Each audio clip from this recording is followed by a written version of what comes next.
سلام د نن سهار د 9 بجو خبرونو ته مو زه سمیع الله امیني هرکلی وایم.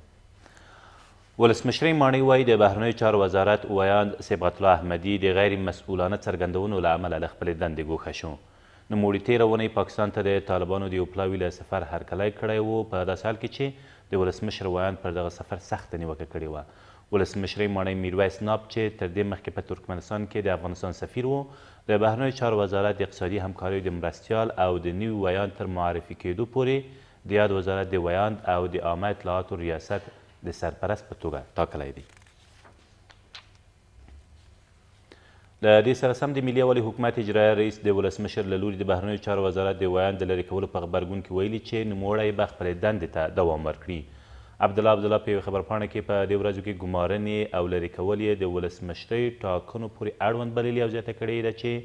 د ټاکنو د پایلو تر اعلانېدو پورې به صبغت الله احمدي خپل کار ته دوام ورکړي. ښاغلي عبدالله په ډاګه کړې چې د بهرني سیاست په اړه د افغانستان د دریځ مسئله د حکومت په لوړه کچه بحث او هوکړې ته اړتیا لري څو د حکومت ټولې برخې له یوه دریځه برخمن وي او په یوه غږ خبرې وکړي.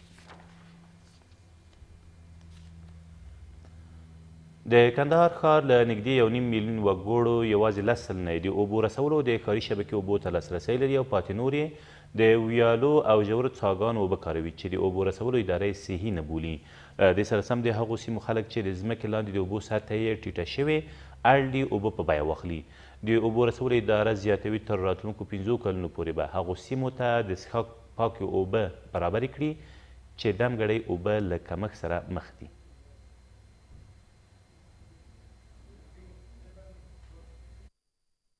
سل یو نیم سل متره موږ ولیدې بلمیه اوبه نه کوي اوبه نه لري نران نه لري هلته نږدې اوبه نشته چې موږ د هغه ځای سره راوړو مجبور یو دې ځای ته راځو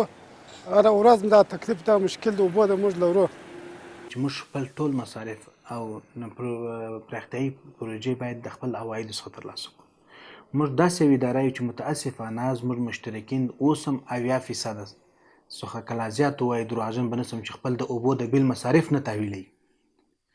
نو موږ څنګه کولی شو دوی ته نوې پروژې تطبیق کړو؟ په هلمند کې د شهیدانو کورنۍ او معلولین وایي حقوق یې خوړل کیږي او کلنی معاش پر وخت نه ورکول کیږي. دوی زیاتوي هره ورځ له ولسوالیو لښکرګاه ښار ته ځي او ان داسې کسان هم شته چې له تېرو 2 کلونو راهیسې خپل معاش نه دی ترلاسه کړی. خو د شهیدانو او معلولینو اداره بیا د دغې ستونزې پر مرکزي ادارې ور اچوي او زیاتوي چې د دغه ولایت د شهیدانو کورنۍ او معلولینو لپاره په کال کې څه باندې 600 میلیون افغانیو ته اړتیا ده خو مرکزي ادارې یوازې په کال کې 188 میلیون افغانۍ دغه ولایت ته په واک کې ورکوي. ویل کېږي په دغه ولایت کې څه باندې 11,000 معلولین او د شهیدانو کورنۍ ثبت دي. دغه د شهیدانو پیسې چې دي موږ چې دغه رئیس راسو موږ ته دغه شنبې راسه په بسار کې شنبې راسه وکالم تاسو دغه پنځمه فوټوکاپي ته چې ورکوي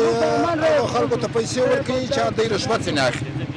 موږ ته نه راکوي. د 2 کلو 2 کالم پرس موږ ته خپل حقوق نه ده رسېدلی په پوره 15,000 روپۍ ولې چې په کریو کې رسېدلي خو دا د اسلام دی نو څنګه وکړو اوس باید به بچیان 15 ثانیې بچیان یتیمان کونډې راپسې دي دغه نه لرم چې ماښام ګوله وخورم هېڅکله راتلم د 15,000 شپږ په کیلو کې ولاړې ما دغه چې زه راځم د مخکې په برات کې د نظامي ورکې ورکړي اوس زه راځم دغسې جوشته به مې اطمان مې دغسې تاک په تاکه دي چې نه ردوي یو وایي ریاست ته ورسه بل وایي بانک ته ورسه 612 میلیون افغانیو ته ضرورت لرو چې موږ ته په 4 روبو کې 188 میلیون افغانۍ راکړي یعنې درېیمه حصه هم نه رسېږي یوې حصې ته رسېږي 200 ته نه رسېږي. موږ تقریبا شاوخوا 11,000 شهیدان او معلولین لرو چې په هغه کې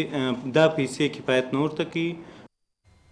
او د هلمند په نهر سراج ولسوالۍ کې د افغان ځواکونو په چاڼیزو عملیاتو کې 15 طالبان ووژل شول. د دغه ولایت د امنیه قومندانۍ مسؤلین وایي په دغه عملیاتو کې چې تېره ورځ په مهاجر بازار سیمه کې ترسره شوي